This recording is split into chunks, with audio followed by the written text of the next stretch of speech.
الحمد للہ الذی علی العرش استوى والصلاة والسلام علی نبیہ المصطفیٰ وعلی آلہ واصحابہ ومن والاه اما بعد۔ یہ ایک ویڈیو جو ہمیں ایک ساتھی نے ہمارے بھیجی ہے، اس میں یہ فرما رہے ہیں قبر پر اذان دینے کا حکم، اور اس میں انہوں نے اذان دیتے ہوئے دکھایا ہے، کہہ رہے ہیں کہ یہ قبر کے سر کی جانب اذان دینا، یہ حدیث میں آتا ہے کہ شیطان آتا ہے منکر نکیر کے سوال کے وقت، اور وہ جب وہ جواب دیتا ہے، اس سے سوال ہوتا ہے کہ من ربک، تو شیطان اپنی طرف اشارہ کرتے ہوئے کہتا ہے کہ میں تیرا رب ہوں۔ اس طرح انہوں نے کہا ہے کہ یہ حدیث کے اندر آیا ہے۔ پھر انہوں نے حکیم ترمذی کا حوالہ دیا۔ حکیم ترمذی، یہ ہو سکتا ہے عامۃ الناس کو دھوکہ کے لیے انہوں نے ان کا نام لیا، کیونکہ لوگ تو ایک ترمذی کو جانتے ہیں جو صحیح سنن ترمذی والے ہیں۔ جب میت سے قبر میں سوال کیا جاتا ہے کہ تیرا رب کون ہے، تو میت کو شیطان ایک صورت میں دکھائی دیتا ہے اور وہ اپنی طرف اشارہ کر کے کہتا ہے کہ کہہ میں تیرا رب ہوں۔ حکیم ترمذی رحمت اللہ علیہ فرماتے ہیں، مسلمان مردے کو دفن کرنے کے بعد بہکانے کے لیے شیطان کے قبر میں آنے کی اگر کوئی راہ نہ ہوتی تو حضور صلی اللہ علیہ وآلہ وسلم میت کے حق میں شیطان سے حفاظت کی کبھی دعا نہ فرماتے۔ انہوں نے حکیم ترمذی کا نام لیا ہے، جن کی کتاب میں اکثر جو ہے وہ ایسی باتیں ہیں اکثر کہ جس کی کوئی سند نہیں ہے، کوئی سند اس کی نہیں ہے، بغیر دلیل کے باتیں ہیں۔ اور پھر انہوں نے یہ حدیث ذکر کی ہے جس کی کوئی سند انہوں نے ذکر نہیں کی، نہ ہی ایک کتب صحیح کسی سند کے ساتھ یہ حدیث آئی ہے، نہ ہی صحیح کتابوں میں آپ کو ملے گی۔ تو صرف یہ بات کافی نہیں کہ فلانے نے یہ حدیث ذکر کی ہے، بلکہ حدیث کا آپ نے حکم ذکر کرنا ہوگا، نہیں تو ایسے تو ابن الجوزی کی کتاب اٹھا لو الموضوعات، وہ بھری پڑی ہوئی ہے حدیث سے، سب موضوع حدیث ہیں اس کے اندر۔ تو صرف یہ بات کافی نہیں کہ فلانے نے ذکر کی ہے، بلکہ اس حدیث کی صحت، اور وہ حدیث صحیح نہیں ہے، ضعیف ہے، کیسی ہے، اس کو ذکر کرنا پڑے گا۔ تو یہ حدیث انہوں نے بغیر دلیل کے، بغیر سند کے، مجرد اس میں ایک دھوکہ دیا گیا ہے۔ پھر انہوں نے اپنی بات میں زور پیدا کرنے کے لیے وہ یہ کہتے ہیں کہ قبر میں میت کے سر کی جانب یہ اذان دینا جو ہے یہ یقینی ہے، کہتے ہیں۔ کیونکہ شریعت نے جس کام سے منع نہ کیا ہو اصلاً ممنوع نہیں ہو سکتا، اس طرح یہ کہتے ہیں۔ میت کو دفن کرنے کے بعد قبر کے سر کی جانب قبلہ کی طرف منہ کر کے اذان کہنا، جیسا کہ اہل سنت و جماعت کا معمول ہے، تو یہ جائز اور مستحب عمل ہے۔ قبر پر اذان دینے کا جواز یقینی ہے، کیونکہ شریعت مطہرہ نے اس سے منع نہیں کیا، اور جس کام سے شریعت مطہرہ نے منع نہیں کیا اصلاً ممنوع نہیں ہو سکتا۔ حالانکہ یہ بات ان کی بالکل غلط ہے، اور اس کے دلائل ابھی آپ سن لیں گے۔ یہ بات کئی وجوہات سے غلط ہے۔ اس کی ایک وجہ یہ ہے کہ علماء نے لکھا ہے، جیسا کہ امام الشاطبی، دیکھیے الموافقات، اور اسی طرح الاشباہ والنظائر للسیوطی، امام سیوطی کی کتاب، سب نے یہ قاعدہ لکھا ہے۔ وہ کہتے ہیں کہ الاصل فی العبادات المنع وفی العادات الاباحہ والعکس فی البابین قلیل، کہ عبادات کے اندر ہر وہ کام جو آپ ثواب کی نیت سے کرتے ہیں، عبادت سمجھ کے کرتے ہیں، وہ کام ناجائز ہے، الا یہ کہ قرآن میں یا حدیث میں آیا ہو کہ یہ کام کرو تو ہم وہ کام کریں گے، عبادت اور ثواب سمجھ کے۔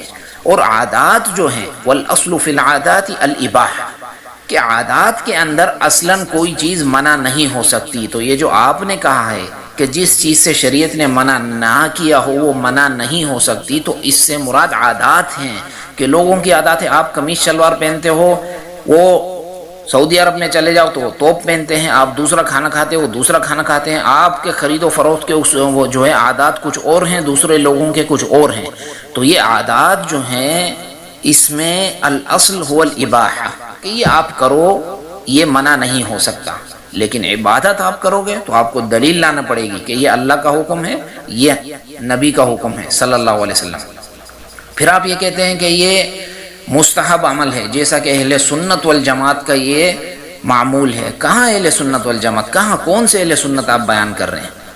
پاکستان میں جو صرف آپ کا جو فرقہ ہے وہ آپ بیان کر رہے ہیں. آپ دیکھیں مصر میں چلے جائیں، سعودی عرب، بحرین جائیں، کون قبر کے اوپر اذان دینے کا قائل ہے؟ کوئی قائل نہیں ہے. مجرد ایک بدعت گھڑ لینا یہ بات جو ہے کافی نہیں ہے کہ لوگوں کو یہ کہہ دیا جائے کہ یہ اہل سنت والجماعت کا موقف ہے. اور پھر آپ کہتے ہیں کہ یہ مستحب عمل ہے. مستحب کی تعریف آپ کو پتہ ہے؟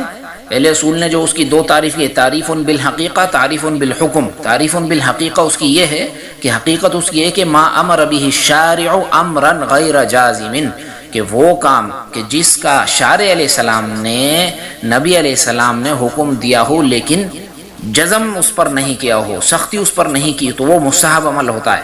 اور وہ حدیث کے اندر آیا ہوتا ہے. تو آپ دکھائیں حدیث کے اندر یا قرآن کے اندر کدھر آیا کہ قبر کے اوپر اذان دو؟ دکھائیں صحیح حدیث یا کوئی آیت دکھائیں قرآن کی، کدھر آیا؟ کہیں نہیں آیا. اور پھر عبادت کے بارے میں یہ قاعدہ ہے، اللہ پاک نے فرمایا اعوذ باللہ من الشیطان الرجیم ام لہم شرکاء شرعوا لهم من الدین ما لم یأذن به اللہ ولولا کلمۃ الفصل لقضی بینہم. کیا انہوں نے اللہ کے سوا اور اپنے شریک بنا لیے ہیں جنہوں نے ان کے نئے نئے طریقے ان کو بنا کے دے رہے ہیں، جیسا کہ یہ بعض لوگ بنا رہے ہیں اذان دینے کا قاعدہ قبر کے اوپر وغیرہ وغیرہ. اللہ پاک کہتے ہیں اگر وہ وقت مقرر نہ ہوتا عذاب دینے کا، قیامت کا، تو لقضی بینہم، میں فیصلہ کر دیتا تمہارے درمیان، فیصلہ ہو جاتا. لیکن وہ ہم نے وقت مقرر رکھا ہے تو اس وجہ سے جو ہے ہم فیصلہ نہیں کر رہے. ابھی تم جو یہ بنا رہے ہو اللہ کے دین کے اندر، یہ بڑی خطرناک چیز ہے. آپ صلی اللہ علیہ وسلم نے فرمایا کہ من احدث فی امرنا ھذا ما لیس منہ فہو رد. بخاری مسلم کی حدیث ہے کہ جس شخص نے ہمارے اس دین کے اندر، امر سے مراد دین ہے، جیسا کہ فرمایا وما امر فرعون برشید، تو یہاں پر فرمایا کہ جس نے ہمارے دین کے اندر کوئی ایسی چیز کو گھڑا بنایا لیس منہ، جو اس دین کے اندر نہیں تھا، کیونکہ یہ دین کامل ہے. الیوم اکملت لکم دینکم، کسی عبادت کی ضرورت نہیں ہے کہ ہم گھڑیں، بلکہ دیکھنا پڑے گا یہ عبادت آپ سے ہم نے سکھائی ہے، آپ نے کی ہے، صحابہ نے کی ہے، یا کم سے کم ائمہ اربعہ نے کی ہے، کسی امام نے کی. آپ امام ابو حنیفہ کے مقلد ہیں، انہوں نے یہ کام کیا ہے کیا؟ تو فرمایا کہ فہو رد، یہ کام کرنے والا، یہ کام اس کے منہ پہ مار دیا جائے گا، مردود ہے. تو فمن ادعى عبادہ من العبادات طولب بالدلیل، جیسا کہ علماء نے لکھا ہے کہ جو شخص عبادت کا دعویٰ کرے گا دلیل لے کر آئے گا. اور پھر یہ قول کہ الاصل فی العبادات المنع، کہ اصل یہ ہے کہ ہر عبادت منع ہے، الا یہ کہ قرآن و حدیث سے دلیل آئے کہ یہ عبادت کرو، نماز، روزہ، حج، زکوٰۃ، اس کی دلیل قرآن سے ہم کرتے ہیں. اور اس کو اہل اصول کہتے ہیں استصحاب البراء الاصلیہ، او استصحاب دلیل العقل، او استصحاب العدم العقلی، اس کو یہ کہتے ہیں. اور اسی طرح، اور اس کا مطلب یہ ہے جیسا کہ البحر المحیط والے نے لکھا ہے، اصولی نے، انما ثبت فی الزمن الماضی فالاصل بقاؤه فی الزمن المستقبل وهو معنى قولهم الاصل بقاء ما كان على ما كان حتى يوجد المزيل فمن ادعاه فعليه البيان، کہ الاصل ما كان على ما كان، کہ اصل یہ ہے کہ ہم پر کوئی عبادت فرض نہیں ہے، یعنی اسلام آنے سے پہلے. اب اسلام نے آ کے عبادات فرض کی ہیں تو دیکھیں گے کیا کیا فرض کیا ہے، کیا کیا مستحب کیا ہے. نماز، روزہ، ہر زکوٰۃ فرض ہے، مردے کو دفنانا وغیرہ، یہ سب چیزیں دلیل سے ثابت ہیں تو ہم وہ کام کرتے ہیں. جس کے اوپر دلیل نہیں آئی ہے ہم وہ کام نہیں کرتے.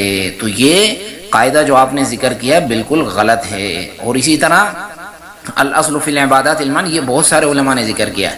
اب قاعدہ چلے اگر آپ کی سمجھ میں نہیں آتا تو میں ایک اور حدیث آپ کے سامنے رکھ دیتا ہوں.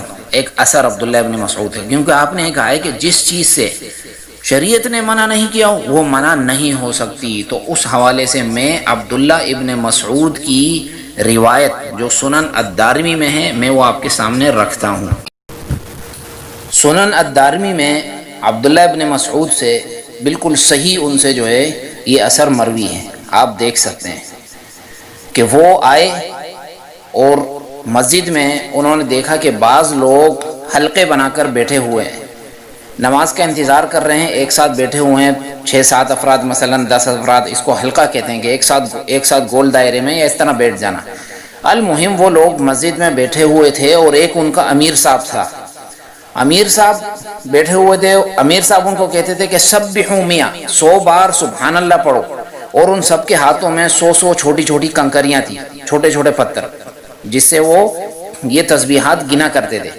تو وہ امیر صاحب ان سے کہتے تھے سبحوا 100 بار سبحان اللہ کہو، کبروا 100 بار اللہ اکبر کہو، ہللوا 100 اس طرح لا الہ الا اللہ پڑھو 100 بار. تو یہ کام وہ ان کو حکم دیتے تھے اور وہ لوگ جو ہے جلدی جلدی گن کر پڑھا کرتے تھے، اللہ اکبر اللہ اکبر اللہ اکبر، اس طرح۔ اب یہ بتائیں سبحان اللہ کہنا، اللہ اکبر کہنا، لا الہ الا اللہ کہنا، یہ اچھا کام ہے یا برا کام ہے؟ یہ اچھا کام ہے، ہر شخص کہے گا، لیکن یہ جو انہوں نے طریقہ یہ ایجاد کیا تھا، یہ طریقہ کیا صحیح تھا ان کا؟ عبداللہ بن مسعود نے جب یہ طریقہ ان کا دیکھا تو فرمایا کہ ما ھذا الذی تصنعون، یہ تم کیا کر رہے ہو؟ انہوں نے کہا یا ابا عبد الرحمن نذکر اللہ بہذا، ہم تو اس کے ذریعے ہم اللہ کو یاد کر رہے ہیں، اور ہمارا کیا مقصد ہے؟ پتھروں سے تو گن رہے ہیں ہم۔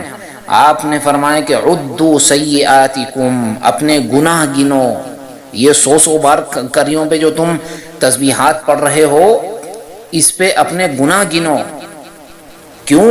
تو فرمایا کہ فإنکم اما انتم علی ملت ہی اہدی من ملت محمد او مفتتح باب الضلالہ، یا تو تم وہ طریقہ لے کر آئے ہو جو نبی کے طریقے سے زیادہ افضل ہے، یا تم گمراہی کا دروازہ کھولنے والے ہو، یعنی تم نے گمراہی کا دروازہ کھول دیا ہے، کیونکہ طریقہ تو تمہارا نبی سے افضل ہے ہی نہیں، تو دوسری بات رہی کہ تم نے گمراہی کا دروازہ کھول دیا۔